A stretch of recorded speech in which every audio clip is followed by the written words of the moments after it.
here, welcome to the show. This is a show where we go over how to use the SaberSim app, answer any and all DFS related questions. Get your questions in one of three ways here. First off, send us an email, support@sabersim.com. Second, post it live in the YouTube chat. Third way, post it in the office hours channel in our Discord server. If you're not in our Discord and want to get access to that channel, there is a link in the description of this video. You also get access to our similar channels, individual sport channels, and you get access to the rest of the SaberSim teams. Can't say enough good things about the Discord. With that said, we do this show Monday through Friday, 4 p.m. Eastern, and we do this show on Saturdays at 11 a.m. Eastern. So tune in and get your questions answered. But for today, there are about no sports left the rest of the day. It is a very, very weird day here. Golf teed off at about 2 a.m. Eastern, and there is not much else to play today. So really looking forward to having MLB back tomorrow. But with not much else going on today, I thought it'd be a good opportunity to come in here and kind of talk about, some contest review, how to review your lineups, what to look for, and how to go through that process of studying players that have portfolios of lineups that are higher sim ROI than you, and what to do with that information, right? So I got permission to use a player's 20 lineup set before we went live today, and so we're gonna go back to Sunday's MLB main slate. So this is the last day before the All-Star break here, and we are going to go and look at the main slate here, and we are going to go to a contest that I think a lot of people in the following our bankroll and contest selection advice are probably playing it, which would be the $1.20 max. So if you go to all contests, I'm going to come down here, the solo shot, very, very popular contest.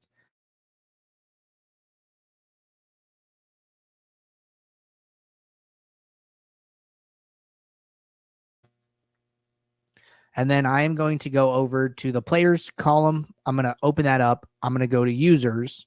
And then I want to come in here. I want to look at people who maxed out the contest.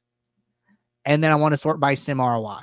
Now, I went and got a SaberSim user, somebody who's using SaberSim, using our projections, all that stuff to build our lineups. And that was M. Dumbluski, right? So if I come in here and search him, so he's right here, right? So let's say, I am M. Dumbluski here, right? I come in here, I look, his sim ROI is about neutral, right? And that's the reason that I wanted to say I'm him, right? So like, hey, I come in here, I look, my sim ROI is like neutral.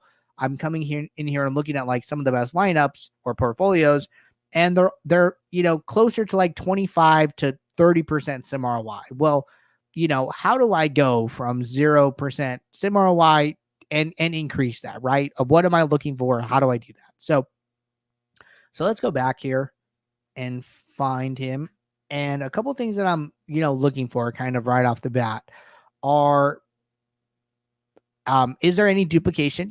Could duplication be a factor as to why my sim ROI is lower? And that doesn't look to be the case, right? Average dupes is 0, 20 unique lineups. Okay, check, right? That's something that's going to come up a little bit more often in showdown type formats, but like NASCAR, Formula One, MMA, also come up there too, right? So that's going to be really important in some of those sports. Not the case here. Second thing I want to look at is sim average score, right? This is effectively the projected score of your lineups. This is how your lineups did on average across all 100,000 post contest sims that we ran, and the sim average score here is about 95 points. Well, if I go and look at that, okay, sim average score 95.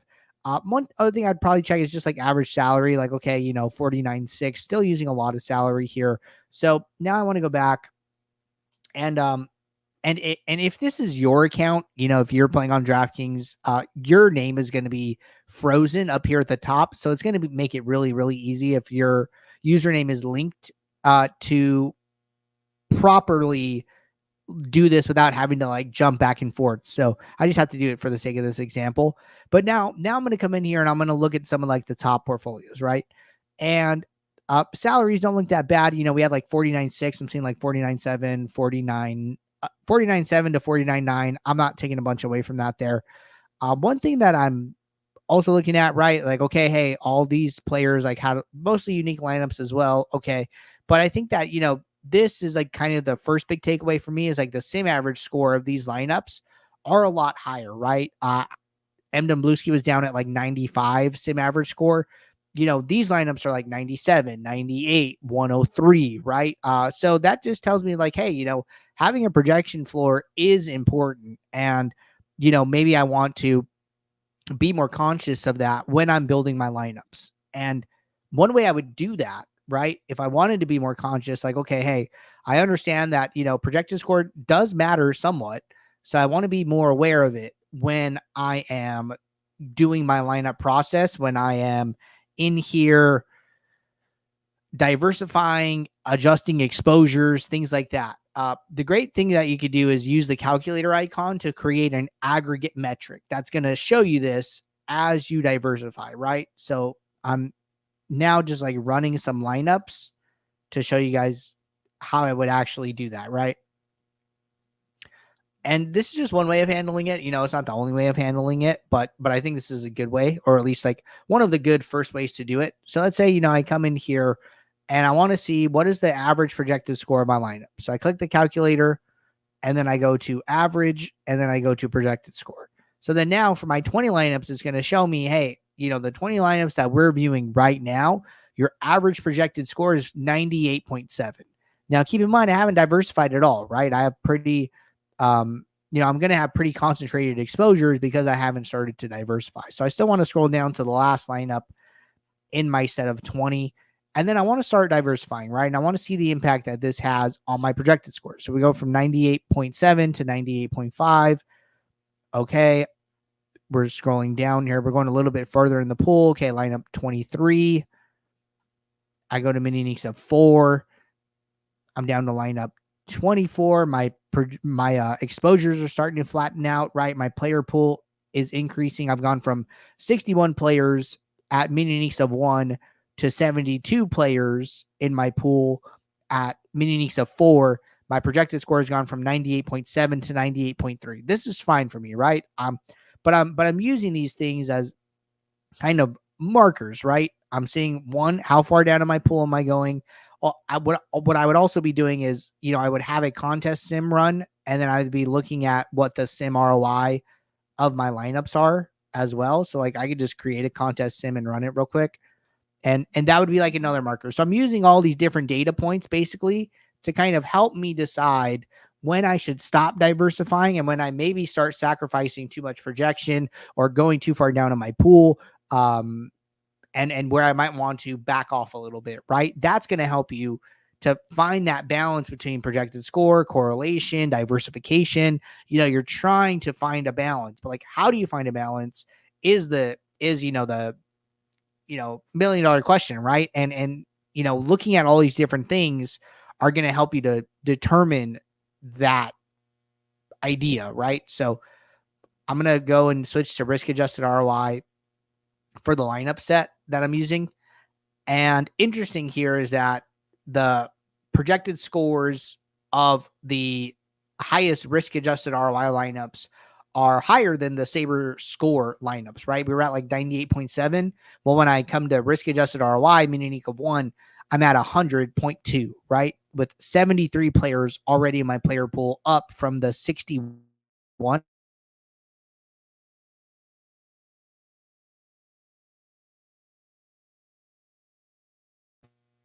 Mini uniques of 3. I'm just changing it, right? Okay, mini uniques of 3, we're down to 99.8. Okay. 99.6 at mini uniques 4. Keep in mind, we started at 100.2. So now at mini uniques of 5, I've come down officially one entire projection across my set of 20 lineups. I've also increased the number of players in my pool from 84 to 84 from 72 here. And I might want to pause here, right? And I might want to come in here and say, okay, hey, let me look at my batters. No batter, our highest projected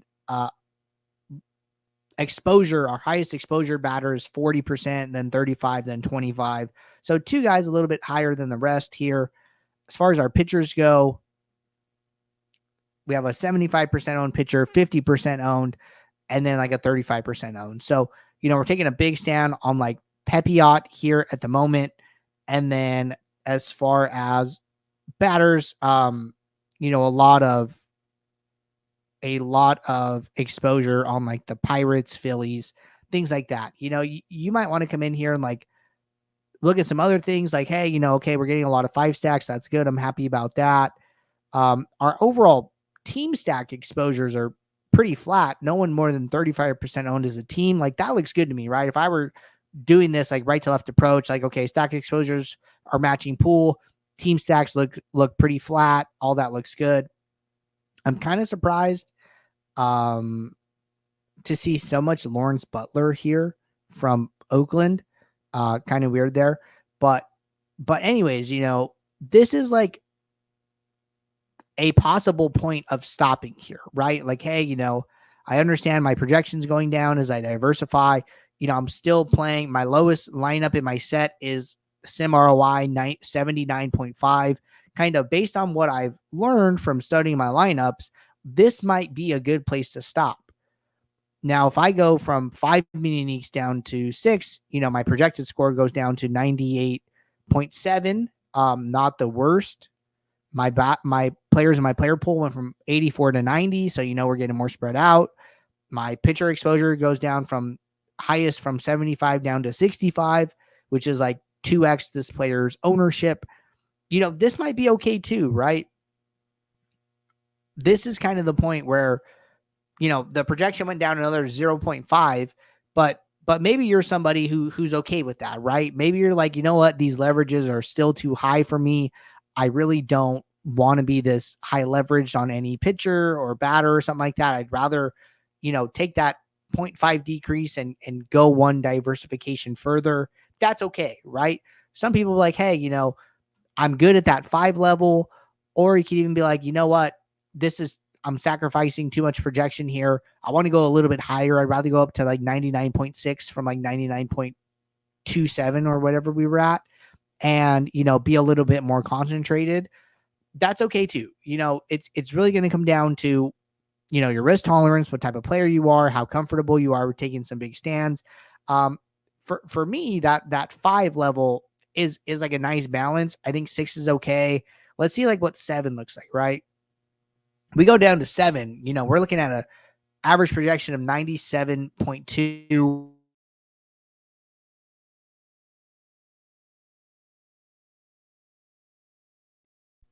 So like you go from mini uniques of 6 at night, your average projection is 98.7, and then you go down to mini uniques of 7, and then you're all the way down to 97.2. So like you lost like a 1.5 projection across your portfolio. I would almost say like this is like definitely too far. Like I think 4 through 6 are all reasonable, but 7 feels like really, really far. And as far as like your projection drop here, even though, the last lineup is still positive sim ROI, like you'd be like, hey, Andrew, you're still playing positive sim ROI lineups. It's like, you're right. But, kind of based on like our post contest flashback, we know like this isn't great. Like your post contest sim ROI will benefit from you playing that mini.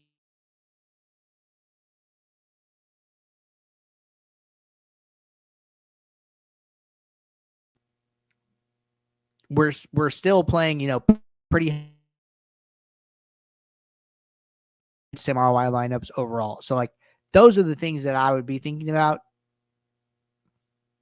And, that's like kind of one way of like, hey, how do I take something I see and apply it? Or how do I take something and kind of act on it? Right. So like, this is one way to do it. Another way you could be like super aggressive, right? You can come in here and you can like, you know what, maybe I want to add a rule. Maybe I want to say, do an aggregate rule where, what, I want to make my projections sum at least X. And the tough one about this is that it's going to change kind of slate to slate, right? Like playing a big 10-game slate, you're probably going to be able to get to higher projection average score as opposed to playing, a 4-game slate or a 3-game slate, right? So like that the rule is kind of a hard thing to do. What I would rather do is run your build, and then once you're done with it, go into your filters and basically just trim the lowest projected score lineups out of it. So you don't have this like arbitrary number of like, oh, I must play lineups that are like projected for 95 points. You basically come in here and you say, hey, show me lineups with projected score greater than, and you start with a number, right? Start with any number. I'm going to say 92. Now I want to see how many lineups that gets rid of. And I'm looking to trim, maybe like 10 to 20% of the lowest projected score lineups out of this pool, right? Because when I diversify, then I'm going to see less of those when I actually go to diversify. So I did 92 and it got rid of 133 lineups. Honestly, I'd be fine with that. It's not the worst thing in the world. Or what you could do is say, okay, hey, this took out, 133 lineups. This is about the range that I'm comfortable trimming. Maybe now I go put a rule and I actually have a number to use that says, make my projection sum at least 92 and then save that rule and then rebuild your lineups, right? Like that's another option. So there's multiple things you could do as far as filtering, as far as rules, as far as aggregate metrics to see, what your portfolio is looking like.